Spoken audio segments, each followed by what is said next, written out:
কিন্তু জানো চৈতন্য মহাপ্রভু নবদ্বীপের মাটিতে দাঁড়িয়ে মহাপ্রভুর খুব প্রিয় খাবার ছিল কি জানো? থোর, কচু, কলা, মোচা, এগুলো প্রভুর খুব প্রিয় ছিল। যদি কোনো ভক্ত এই প্রসাদীগুলো যদি করে দেয়, ভগবান বলছে সারা জীবন আমি তার দরজায় বাঁধা হয়ে যাই। বিশেষ করে প্রভু আমার ওই মোচার তরকারি খুব ভালোবাসে। তা প্রতিদিন নিমাই নবদ্বীপ থেকে প্রতিদিন ওই নবদ্বীপের বাজারে বিক্রি করতে বসত শ্রীধর পণ্ডিত। শ্রীধর বাজারে বিক্রি করত, তেমন তো অর্থ ছিল না। অর্থ না থাকলে বাবা ব্যবসা করবে কি করে? বিনা অর্থে ব্যবসা করত। কি ব্যবসা? রাস্তার ধারে বাবা থোর, কচু, কলা, মোচা এগুলো পাওয়া যায়, অনেক টাকা লাগে না, এইগুলো কেটে এগুলো নিয়ে বাজারে বিক্রি করে। আর নিমাই প্রতিদিন ওই শ্রীধর পণ্ডিতের কাছ থেকে বাজার কিনে খায়। প্রতিদিন মাস চলে যাচ্ছে, বছর চলে যাচ্ছে, শ্রীধরের খুব অভাবে সংসার। তা শ্রীধর একদিন প্রশ্ন করছে, নিমাই তুমি তো রোজ বাজার করো, আমাকে পয়সা দেবে না? তখন কিন্তু জানতো না শ্রীধর যে নিমাই হচ্ছে কলিযুগের ভগবান, কার কাছে কে পয়সা চাইছে। তো নিমাই বলেছিল, দেখো শ্রীধর, আমি বাজার করে নিয়ে যাচ্ছি ঠিক কথা, কিন্তু কথা দিলাম তুমি হিসেব করে রাখো, একদিন সুদে আসলে আমি সব মিটিয়ে দেব। তারপরেই তো নিমাই 24 বছর বয়সে সন্ন্যাসে চলে গেল। সন্ন্যাসের শেষ সময়টা কাটিয়েছিল জগন্নাথ ধাম, পুরী ধাম, লীলাচল। মহাপ্রভু সিদ্ধান্ত নিয়েছিল একদিন পুরী ধাম থেকে যাবে বৃন্দাবন। তা বৃন্দাবনে যাবে, নদিয়ার মানুষদের খবর দিয়েছে তোমরা এসো আমাকে দেখে যাও, আমি বৃন্দাবন যাত্রা করব। তো নদিয়ার মানুষরা সবাই ছুটে যাচ্ছে নিমাইকে দেখবে বলে। যার যার ঘরে যা যা কিছু ছিল, নিমাই যেটা যেটা ভালোবাসে খাওয়াবে বলে নিয়ে যাচ্ছে। শ্রীধর তখন বুঝেছে বাবা নিমাই হচ্ছে কলিযুগের ভগবান, কিন্তু এত অভাব, নিমাইকে খাওয়াবে তেমন কোন জিনিস শ্রীধরের ঘরে ছিল না। কি দেব আমার নিমাইকে? হঠাৎ চিন্তা করতে করতে দেখে না বাবা গাছে একটা মোচা হয়ে আছে, মোচাটা কেটে নিয়েছে। কিন্তু রান্না করবে, মোচাটা তো বানাতে রান্না করতে সময় লাগবে, ততক্ষণে যদি প্রভু চলে যায়। নদিয়া থেকে ভক্তরা সবাই চলে গেছে পুরী ধাম প্রভুর সঙ্গে সাক্ষাৎ করতে। তো শ্রীধর কি করেছে জানো? ওই কাঁচা মোচাটা পুটলিতে করে বেঁধে নিয়েছে। নদিয়ার ভক্তরা সব ভালো ভালো খাবার নিয়েছে, শ্রীধর নিয়েছে একটা কাঁচা মোচা। আর কাঁচাটা মোচাটা নিয়ে তখনকার দিনে বাবা গাড়ি ঘোড়া নয়, পায়ে হেঁটে নবদ্বীপ থেকে শ্রীক্ষেত্র লীলাচল গিয়ে দেখছে বাবা লাখো লাখো ভক্তরা দাঁড়িয়ে আছে। আর নিমাই ঠিক এই আজকের আমি যেমন কীর্তন গাইছি, প্রভু আমার এমনি ভাবে দাঁড়িয়ে কীর্তন করছে। মানে এত ভক্তির ভিড়, শ্রীধর সবার পিছনে দাঁড়িয়ে আছে। দেখবেন বাবা যারা ভজনের পদ অতিক্রম করছেন, আর বেশি গন্ডগোল, বেশি লোকালয়, বেশি লোকজন তাদের পছন্দ হয় না। বেশিরভাগ সময় যেন মনে হয় একাকী বসে নিরজনে থাকি। কারণ ভজনের জায়গাটা হচ্ছে বাবা নিরজন।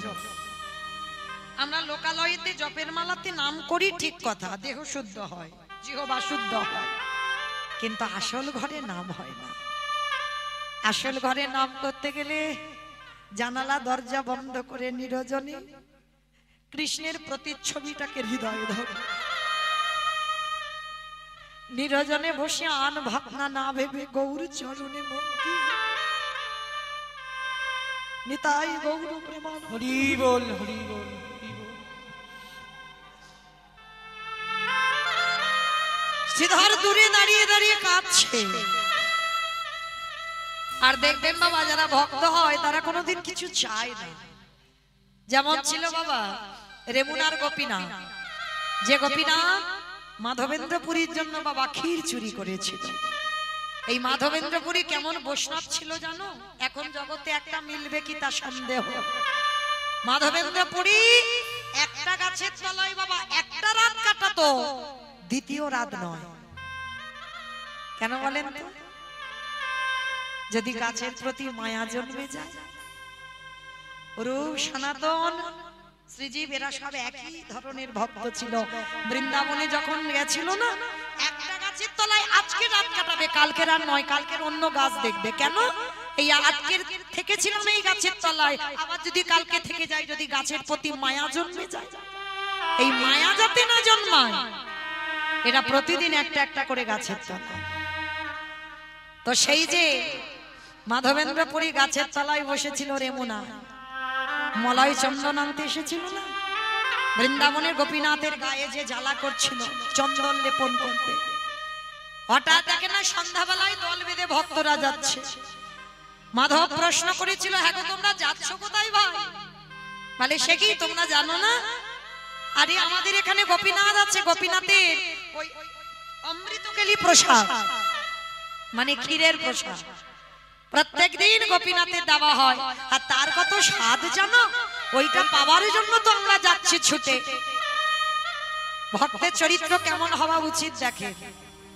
মাধব কথাটা শুনে মাধবেন্দ্রপুরী মনে মনে ভাবছে, গোপীনাথ আমি তো তোমারে কোনোদিন দেখি না, তো আমার খুব ইচ্ছা তোমার এই প্রসাদ অমৃতকেলি নাকি খুব স্বাদ, যদি জানতাম কি করে বানাতে হয় তো আমি আমার বৃন্দাবনে গিরি গোবর্ধনজিকে একটু করে খাওয়াতাম। একবারও কিন্তু বলল না যদি ওই প্রসাদ আমি একটু পেতাম। ভগবান ভালো থাকে, এইটা ভক্তের ভাবনা। আমি যেমন তাকে আমার প্রভু ভালো আছে। তা সেই মাধবেন্দ্রপুরী যখন রাত্রির বেলা বসে রইল, কিছু চাইল না। গোপীনাথ রাতের অন্ধকারে প্রতিদিন 12টা মালসা দেওয়া হতো। একটা মালসা গোপীনাথ মাধবেন্দ্রপুরীর জন্য চুরি করে আঁচলের তলায়, মানে চাদরের নিচে রেখে দিয়েছিল। 11টা মালসা বিতরণ করেছে, আর প্রতিদিন কি গুনে গুনে বিতরণ হয়? রাত্রিবেলা যখন গোপীনাথকে শয়ন দিয়ে চলে গেল, দৈববাণী করলো, গোপীনাথ পূজারী পূজারী তুমি তো রোজ 12টা মালসা দাও, আজকের কি এমন হলো তুমি 11টা মালসা ভোগ বিতরণ করলে? প্রভু আমি তো 12টা মালসা দিয়েছি। বলে হ্যাঁ দিয়েছো 12টা মালসা, কিন্তু বিতরণ করেছো 11টা মালসা।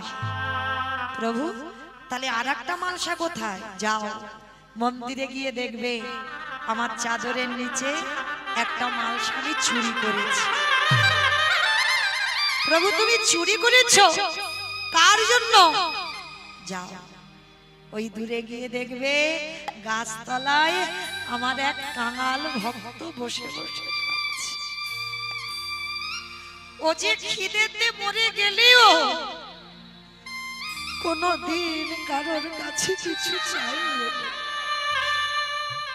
যাও তুমি গিয়ে নিয়ে এসো, ওই ভাণ্ডটা নিয়ে মাধবেন্দ্রপুরীকে খাইয়ে দাও।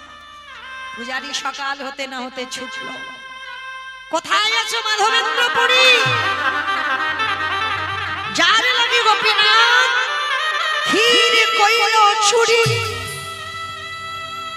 যখন মাধবেন্দ্রপুরীর কাছে দিল, ক্ষীরটা তো সেবা করলো, কিন্তু বাবা প্রসাদিত ভগবান চুরি করেছে ভক্তের জন্য, মালসাটা ফেলেনি। মাধবেন্দ্রপুরী মালসাটা আঁচলে রেখে দিয়েছিল। প্রসাদ মালসাটাও তো প্রসাদ। কি বাবা আপনাদের মনে কি এটা জাগে? মালসায় যেটা আসল বস্তু প্রসাদ পেয়ে নিলাম, আর মাটির মাল পাত্রটা ফেলে দিলাম, কিন্তু মাধবেন্দ্রপুরী ফেলেনি। গোপীনাথ আমার জন্য চুরি করেছে। আমি বৃন্দাবনে যাবার পথে যদি খিদে পাই, এই মালসাটা টুকরো টুকরো করে আস্বাদন করি। এরা হচ্ছে ভক্ত।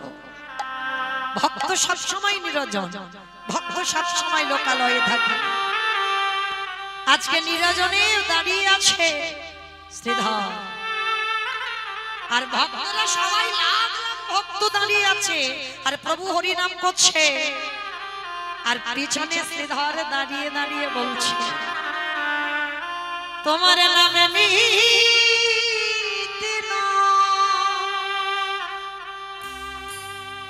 এটা বাবা বিজয় সরকারের একটা গান তোমার নামে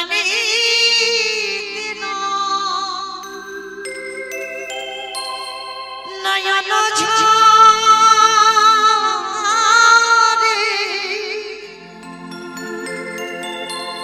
প্রেম বনা ভেসে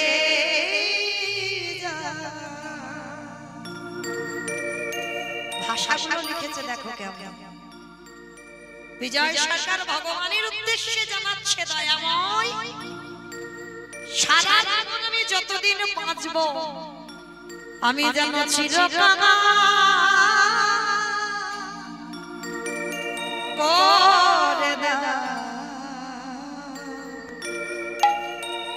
করে দাও তোমার নামে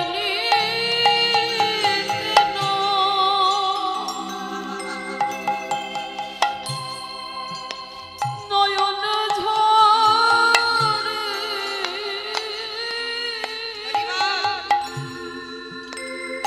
মন হেসে আমায় কাকাল করে দিও চল চিরকাল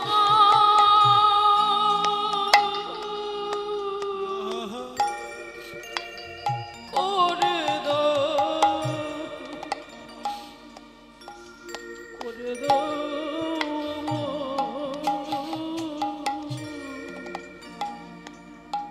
আবারও কি বলছে দেখো আবার যদি আসে দয়া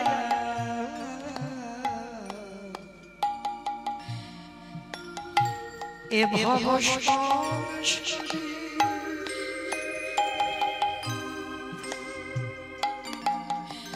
যেন কৃষ্ণ ভক্ত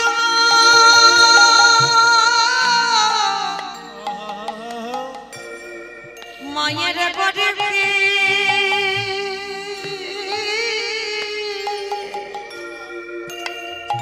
জন্ম দিও রে দয়াল বরে যদি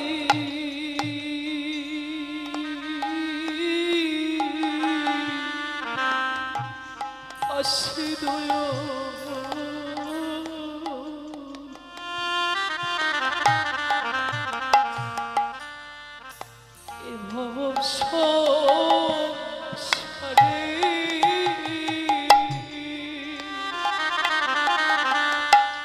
জানো কৃষ্ণ ভক্তি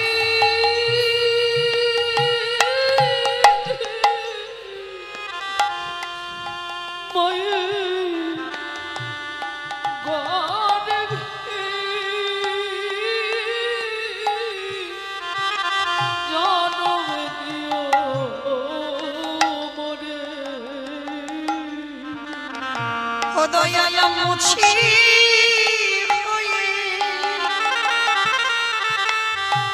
দয়াল আমি সুচি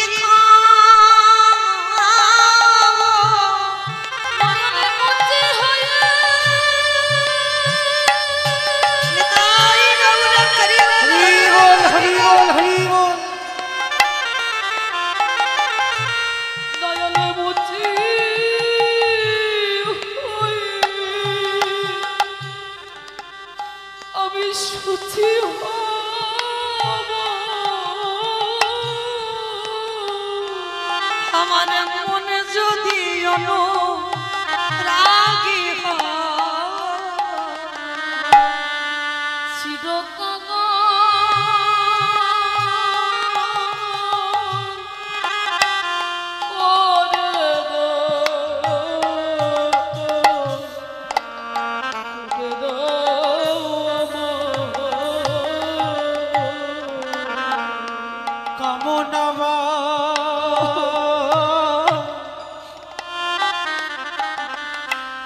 বাসনা ছেড়ে কবে শুদ্ধ হবে মন, কবে ভক্ত সঙ্গে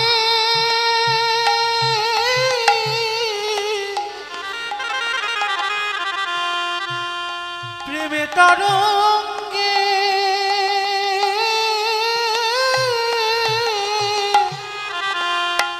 যাব মধুর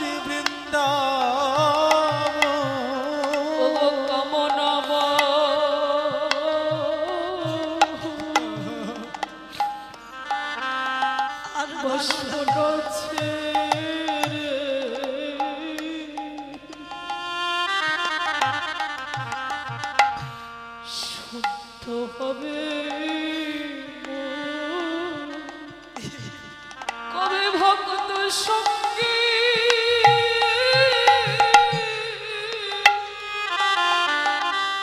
প্রেমে তরঙ্গে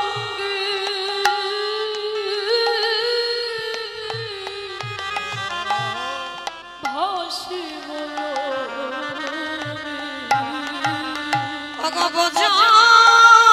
গোপী আমি সঙ্গে মিশে আমি ব্রজগোপী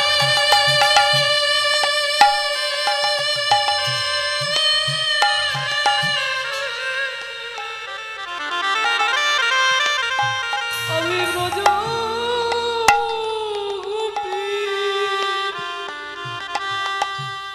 সঙ্গে মিশে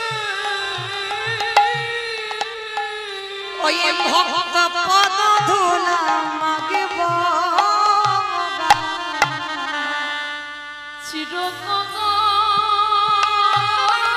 নিতাই গৌর প্রেমানন্দে হরি বল হরি বল।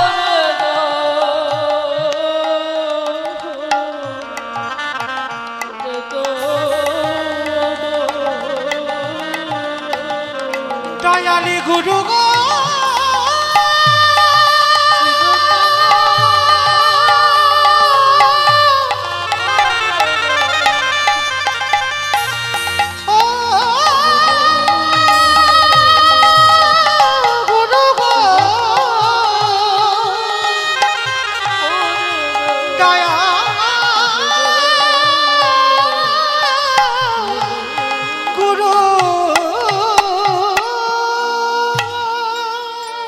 মহাপ্রভু অন্তরে আমি বুঝতে পেরেছি শ্রীধর দূরে কাঁদছে।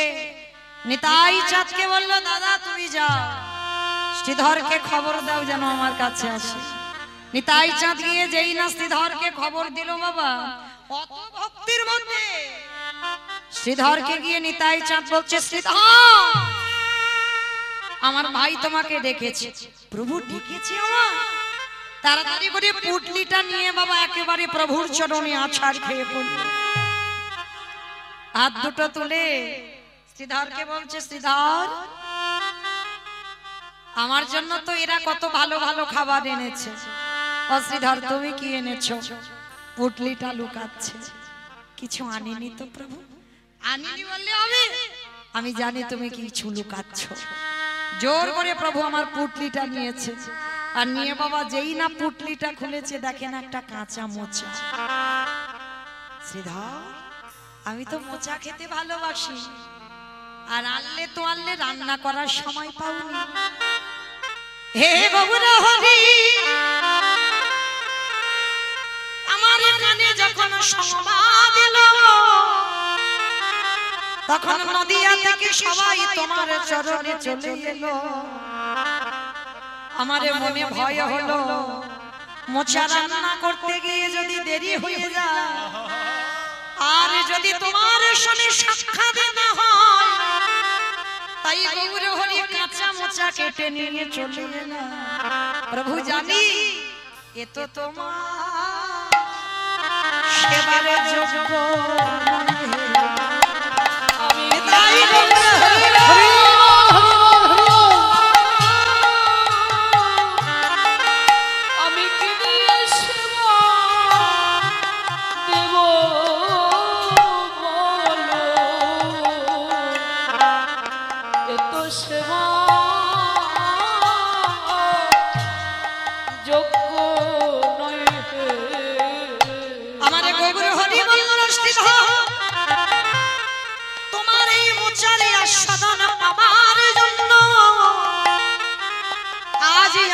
বৃন্দাবনে যাব না শ্রীধর, তুমি নিজের হাতে মোচা রন্ধন করে আমাকে তুমি খাইয়ে দেবে, তারপরে আমি বৃন্দাবনে যাত্রা করব।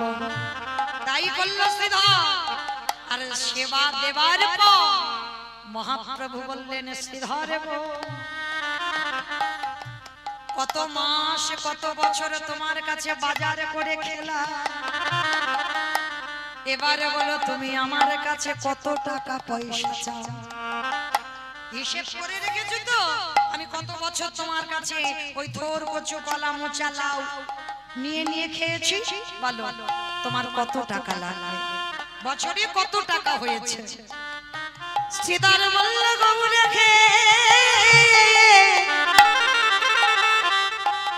আমি সবই দিনের বাজারে হিসাব করে রেখে দিয়েছি, বলো কি চাও তুমি আমার কাছে। দয়াল হরি এই সংসারের মায়াতে পড়ে যদি তোমার বাড়ির ঘাটে আমার যেতে দেরি হয়ে যায়, একান্ত যদি তুমি আমায় কিছু দিতে চাও, এই সংসারের ঘানিতে পড়ে হাবুডুবু খেতে খেতে যদি তোমার কথায় আমি কখনো ভুলে যাই, যেদিন আমার নিদানের সময় হবে, যেদিন আমার চারজনা পাশের দোলায় নিয়ে যাবে, গৌরে হে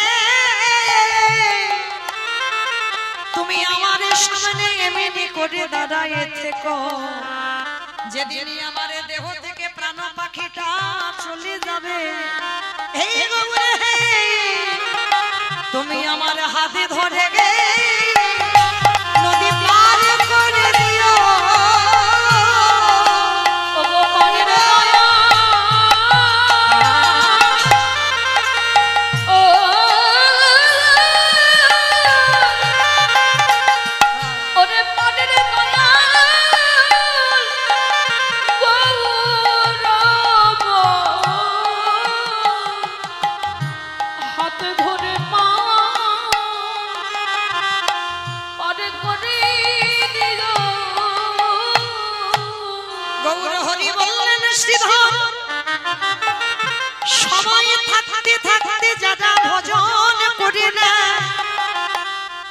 বার্ধক্যকালে আমার কাছে আসতে ভুলে যায়, আমি তার হাতে ধরে নদী আমি পার করে দিই। তাই তো সবাই হরি বল হরি বল হরি বল।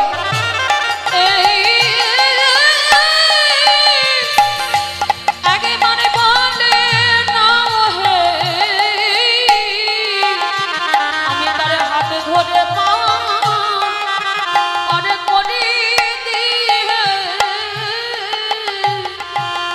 ভগবান বললেন যে আমারে চাই তারে আমি চাই, যে আমারে না চাই তারে আমি না চাই। হরি বল। কি বলছে? যে আমারে চাই তারে আমি চাই, যে আমারে না চাই তারে আমি না চাই। হরি বল। যুধিষ্ঠির মহারাজ যুদ্ধে যাবে, যুদ্ধে যাওয়ার আগের দিন ভগবান কৃষ্ণকে ডেকে বলল, কৃষ্ণ আমি তো যুদ্ধে যাব, যুদ্ধে যাওয়ার আগে ক্ষণকাল বিলম্ব করো, একবার আমার বড় মার কাছে যেতে চাই। মায়েরা আপনারা বলেন তো যুধিষ্ঠির বড় মাটাকে? গান্ধারী, 100 ছেলের মা। তা কৃষ্ণ বলছে যুধিষ্ঠির দাদাকে, তুমি বড় মার কাছে কেন যাবে? ও হে কৃষ্ণ দয়াময়, আমি বড় মার কাছে কেন যাব জানো? ওই যুদ্ধে যাবার কালে আগেবার আমি বড় মারে পদ ধুলাটা শিরে নিতে চাই। ভগবান শোনা মাত্র দাদা তোমার মাথা ঠিক আছে তো? যে বড় মা জীবনে তোমার ভালো চাইলো না, যে বড় মা ঠাকুরের কাছে মানত করলো কবে আমার যুধিষ্ঠির মৃত্যু হবে, ভীম অর্জুন নকুল সহদেবে প্রাণ হারাবে, যে বড় মা ঠাকুরের কাছে মৃত্যু কামনা করে, আর তুমি কিনা যুদ্ধে যাবার আগে সেই বড় মাকে প্রণাম করবে? কৃষ্ণ রে, এই কথাটা অন্য কেউ বললে সাজতো, কিন্তু তোর মুখে সাজে না ভাই, কেন জানিস? সে যে আমার বড় মা হয়। আমার মায়ের থেকে বড় মার জায়গা আগে হয়। আর যদি শুভ কাজে যেতে গিয়ে শত্রু হলেও যদি আমার মায়ের থেকে যে বড় হয়, তারে পদধূলা যদি আমার শিরে না নি, কোনদিনই আমি যুদ্ধে গিয়ে জয়ী হব না। গুরুজনের পদধূলা,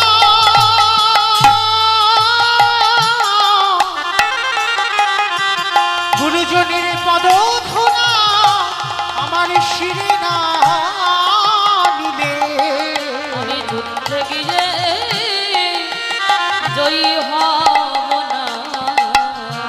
ভালো করে অনুভব করে দেখেন মায়েরা, আপনার সংসার জীবনে পাশবাড়ির সঙ্গে খুব ঝগড়া, খুব দ্বন্দ্ব, মানে এত ঝগড়া বাবা থানা পুলিশ হচ্ছে। আচ্ছা বলো তো বাবা, সকালবেলা ঘুম চোখটা খুলেছ, স্নান করে একটা শুভ কাজে বার হবে, আর পাশবাড়ির সেই শত্রু যদি তোমার সামনে পড়ে যায়, সত্যি করে বলবে মা, হরিবাসরে মিথ্যা বলতে নেই, শত্রু যদি সামনে পড়ে যায়, শত্রুকে প্রণাম করে তুমি তবে যাবে শুভ কাজে? যাবে? সঙ্গে সঙ্গে দরজা বন্ধ করে মাথায় হাত দিয়ে বসে পড়বে, হাই হাই হাই হাই গো, দিনটা মাটি হয়ে গেল, শত্রুর মুখ দেখলাম। কিন্তু বাবা এটা আমার কথা নয়, মহাভারত প্রমাণ দিল, শত্রু হলেও সে যদি গুরুজন হয়, শুভ কাজে যাচ্ছ, হচ্ছে নয় থানা পুলিশ, তাতে তোমার অসুবিধা কি? শুভ কাজে বার হচ্ছ, শত্রু যদি গুরুজন সামনে পড়ে যায়, পাদ ধুলাটা নিতে শেখো, আর যদি নিতে পারো সব কাজে জয় জয়কার হবে। আমার কথা নয়, যুধিষ্ঠির মহারাজ প্রমাণ দিল মহাভারতে। ভগবান বলছে ঠিক আছে, যখন বড় মাকে প্রণাম করবেই তা যাও, তবে দেরি করবে না, কেমন? প্রণাম করেই তুমি চলে আসবে। এইবারে যুধিষ্ঠির মহারাজ গেল গান্ধারী বড় মার কাছে। আমা এই জায়গাটা ভালো করে শুনবেন। আচ্ছা বলো তো, সন্তানের মঙ্গল অমঙ্গল প্রথমে কে বোঝে? মা। মা ডাকটা খুব ছোট ডাক, সব অক্ষর দুটো করে আছে, দেখো মা ডাকটা একটা অক্ষর। তা গান্ধারী তো 100 ছেলের মা, বুঝতে পেরেছে আমার 100টা ছেলে যুদ্ধে যাবে, ওরা কেউ আর ফিরবে না। গান্ধারী বসে বসে কাঁদছে, আরে বলে কৃষ্ণ রে, আমার 100টা সন্তানের মধ্যে 99টা খারাপ করতে পারতি, কিন্তু কৃষ্ণ একটা ছেলেকে কি তুই ধর্মের পথে নিয়ে যেতে পারলি না? একেবারে 100টা খারাপ করে দিলি। একটা মেয়ে হলো তাকেও তুই খারাপ করে দিলি, একটা জামাই হলো জয়দ্রথ তাকেও খারাপ করে দিলি, কোন মানুষ আমার ধর্মের পথে গেল না, কেন করলি রে? কাঁদছে। আর যুধিষ্ঠির মহারাজ এসে ডাকছে বড় মা। যেই না বড় মা বলেছে বাবা, গান্ধারী দরজায় এসে দেখে না সব থেকে বড় শত্রু ডাকছে। গান্ধারী এসে কোমরে হাত দিয়ে বলছে কি চাস? কেন এসেছিস আমার ঘরে? ও কালকে ছেলেরা যুদ্ধে যাবে দেখতে এসেছিস, আমি কত আনন্দে আছি।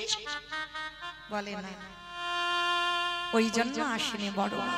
তাহলে কেন এলি? তার একটাই কারণ, বড় মা আমি জীবনে তোমার কাছে কিছু চাই, আজ আমি তোমার কাছে একটা জিনিস চাইবো, তুমি দেবে। বল কি চাস? না ওরকম করি নয়, আগে ত্রিসত্য করো। ত্রিসত্য করব। যুধিষ্ঠির বলছে বড় মা, একেবারে তুমি আমার মাথায় হাত রেখে আশীর্বাদ করে দাও, কাল সকালবেলা যদি আমি যুদ্ধক্ষেত্রে দাঁড়াই, ওই প্রথমে দিনে যুদ্ধে যেন আমার মরণ হইব। নিতাই গৌর হরি বল। নানা চাহি না গো, যেন প্রথম দিন যুদ্ধে আমার মরণ হইব। যেই না যুধিষ্ঠির বলছে আশীর্বাদ করু আমার মৃত্যু হয়, যেন কালকে চমকে উঠেছে, অসম্ভব। আমি বড় মা হয়ে তুই আশীর্বাদ দেব মৃত্যু হোক? হ্যাঁ রে, কেন চাইছিস মৃত্যু? বড় মা এই জগতে যদি বড় দাদা বেঁচে থাকে, যদি কোনো ব্যক্তির কোলের ভাই চলে যায়, সে তো জানে যে দাদা ভাই হারিয়ে বসে আছে। তুমি বুঝবে না বড় মা, ভাই হারানোর যে কত জ্বালা। আমি দাদা বেঁচে থাকবো, আমার কোলের ভাই চলে যাবে, আমি সইতে পারবো না। তাই আশীর্বাদ করে দাও যেন প্রথম দিন আমার মৃত্যু হয়। প্রকৃত যদি কারোর মাতৃত্ব থাকে বাবা, যত বড় শত্রু হোক, মাথায় হাত দিয়ে বলতে পারবে যে কালকে তোর মৃত্যু হোক। পিছনে অনেক কথা বলবে, ওই সামনে দাঁড়িয়ে তুমি মাথাটা পেতে দিয়ে আশীর্বাদটা নাও তো দেখি। কোন মায়ের মাতৃত্ব যার আছে, কারণ সব মা তো মা নয়, জন্ম দিলেই মা নয়, এইটা যেন ভুলে যাবেন না। সবার মধ্যে মাতৃত্ব নেই, হ্যাঁ সব মা মা নয়। তো এগুলো বলতে গেলে বাবা সারা রাতে শেষ হবে। যাই হোক, অন্যদিনে আবার আলোচনা হবে এদিকটা। তো এইবার যেই না বাবা মাথায় হাত দিয়ে যে সব থেকে বড় শত্রু আশীর্বাদ দিল কি জানো? ওরে খোকারে, আমি বড় মা জীবনে তোকে কোনোদিন ভালো কিছু দিই নাই, তবে জীবনে যদি কোনোদিন তোরে সন্তান রূপে ভালোবাসি, আজ আমি তোরে নিজের হাতে নিজের মুখে বর দিলাম। কি বর দিলে বড় মা? কাল আমার মৃত্যু হোক? বলে না, ওরে যথা ধর্ম ওরে তথা জয় রে, তাই ধরে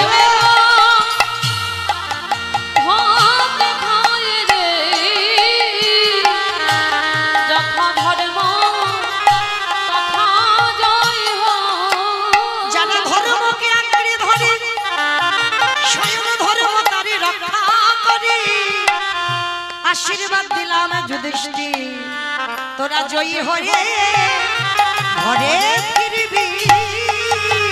আমি এই আশীর্বাদ করে রাখলাম, জয়ী হয়ে ঘরে ফিরবি। আশীর্বাদ দিল জয়ী হয়ে ঘরে ফিরবে। আজকে দুর্যোধন মানে গান্ধারীর নিজের ছেলে, বড় ছেলে বলল, মা কাকে তুমি বর দিলে? ওরা জয়ী হয়ে আসবে, ওরা তোমার শত্রু। গান্ধারী বলল, চুপ কর বাবা, আমি তোর মা হয়ে আশীর্বাদ দিলাম, রক্তের খেলা বন্ধ কর, তুই ওই যুদ্ধে গিয়ে জয়ী হতে পারবি না। কিন্তু বাবা যারা অহংকার ব্যক্তি হয়, কারোর কথা তোয়াক্কা করবে না, এটা বাস্তবে মিলিয়ে নেবে। যাদের হৃদয়ে অহংকার থাকবে, নিজে যেটা মনে করবে ঠিক, তুমি যে কোনো উপদেশ দেবে তোমার কথাটা যে প্রাধান্য দিতে হবে, অহংকার ব্যক্তিদের এটা থাকবে না। আমি যেটা করছি ঠিক, আমি যেটা বলছি ঠিক, আর আমি যেটা করে দেখাচ্ছি সেটাও জগতে ঠিক। মানে অহংকার ব্যক্তিদের জীবনে তুমি ভুল ধরতে পারবে না। আর অহংকার ব্যক্তিরা কারোর কাছে বাবা মাথা নিচু করতে শেখে, সব কাজে বাবা মাথা উঁচু করে বেড়ায়। কিন্তু গান্ধারী বলেছিল, খোকা আমি মা হয়ে তোকে বলে রাখলাম, তোর এই অহংকারের জন্য খুব তাড়াতাড়ি পতন হবে হবে হবে।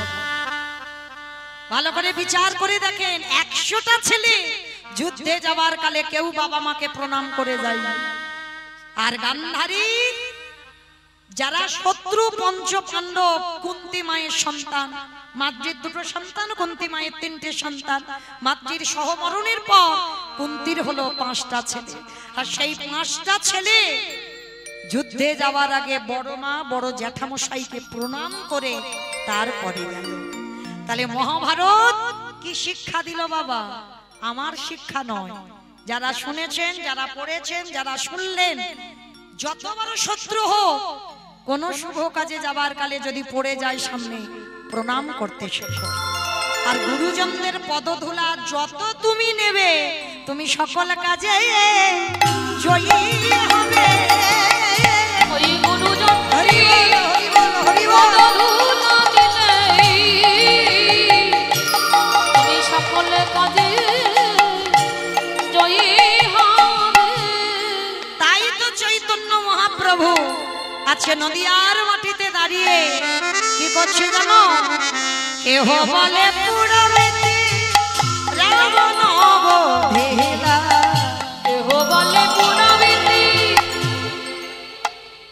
উলু কই? মাঠে বুঝতে গেছো?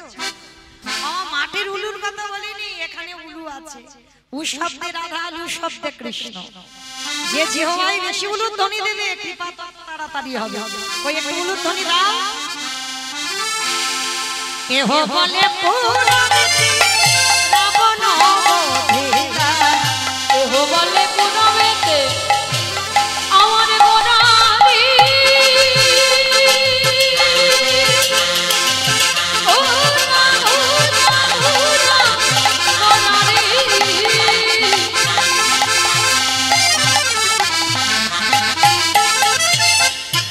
গোড়া গোড়া গোড়া গোড়ালি।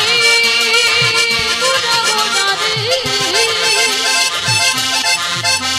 আমার নিতাই গৌর হরি বল হরি বল হরি বল। গোড়া গোড়া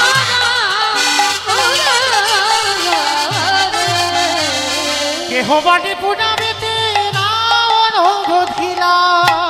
অগোলকের বৈভব লীলা প্রকাশ করিলা। ওই গলবীর বৈভব লীলা প্রকাশ করিলা। ওই গোলকের বৈভব লীলা প্রকাশ করিলা। শ্রী রাধার ভাবে গোড়ায় অবতার। রাধারে ভাবে গোড়া অবতার। और श्री राधा भाविए में गोटाय ওই अवतार। রাধারে ভাবে গোড়া অবতার। হরে কৃষ্ণ নাম গৌ করিলা প্রচার। হরে কৃষ্ণ নাম গো করিলা প্রচার। ওই হরে কৃষ্ণ নাম গৌর হরিরা প্রচার। এইবার লীলা প্রকাশ হলো। এইবারে লীলা প্রকাশ হলো। এইভাবে লীলা প্রকাশ হলো। এইবারে লীলা প্রকাশ হলো। গোলকের বৈভব লীলা প্রকাশ করিলা। ওই গলবীর বৈভব লীলা প্রকাশ করিলা। ওই গোলকের বৈভব লীলা প্রকাশ করিলা। বাসুদেব ঘোষ কহে করি জোড়হা। করি জোড়হা। অগো জেগে গো সেই কৃষ্ণ সেই তো জগন্নাথ। সেই তো জগন্নাথ। আহা বাসুদেব ভো সে কহে এইবার লীলা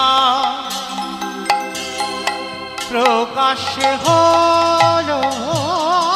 বাসুদেব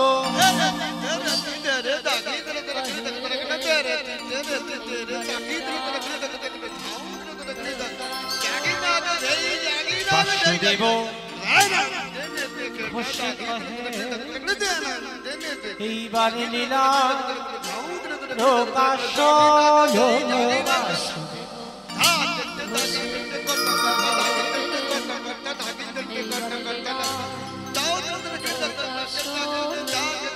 বাসুদেব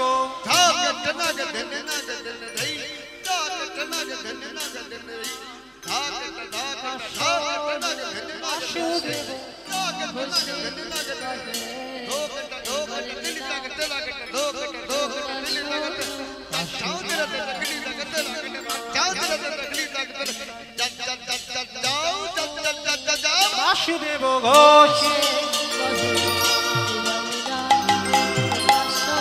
বাসুদেব ঘোষে কহে এইবার লীলা প্রকাশ হলো।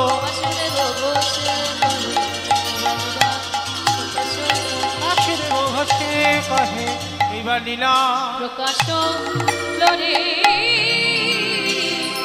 বাবা সুদেব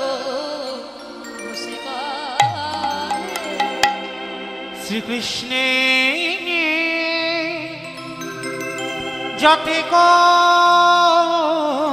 খেলা সর্ব